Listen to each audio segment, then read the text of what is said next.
Kągi bičiuliai, kaip ir minėjau, kad iš Muscles vyraus jauko mes puikiai galim pasigaminti Method Feederiui skirtą jauką.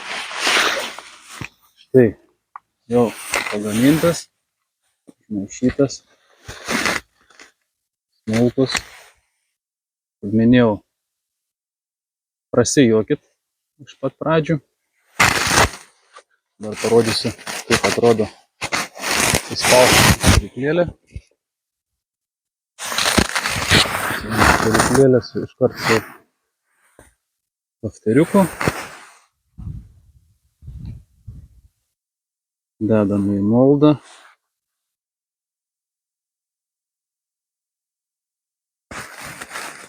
Aišku, nuo užspaudimo priklauso, kiek laiko jūs norit, per kiek laiko, kad jis vandenį pasiskleistų. Šiuo atveju aš spausiu vos.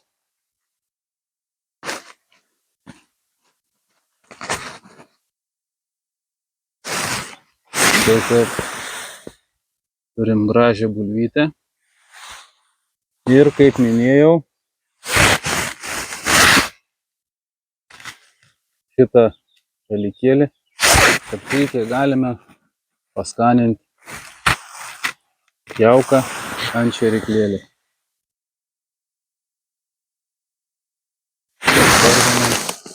Šios matos.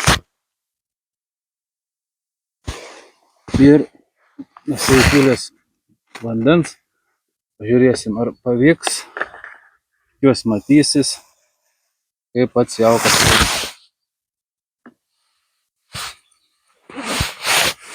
Žinoma, turi praeiti kažkiek laiko, bet jaukas jau po biškį tirpst. Kaip matot, puikiai lafteriukas matosi, tamsus jaukas. Žinoma, jeigu gylis yra didesnis, tai suspauskit biškį stipriau, nes reikia, kad nuskęstų. Štai pradėjo viskas virt. O išpylus Muscles duoną ant viršaus, jaukas skleidžia truputėlį kaip ir debesį.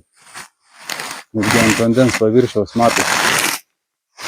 Štai lafteriukas atsistojo, kur jam reikia, o jaukas po truputėlį gražiai irsta. Tai ką, bičiuliai, bandykit, tikrai viskas įmanoma ir viskas labai paprasta.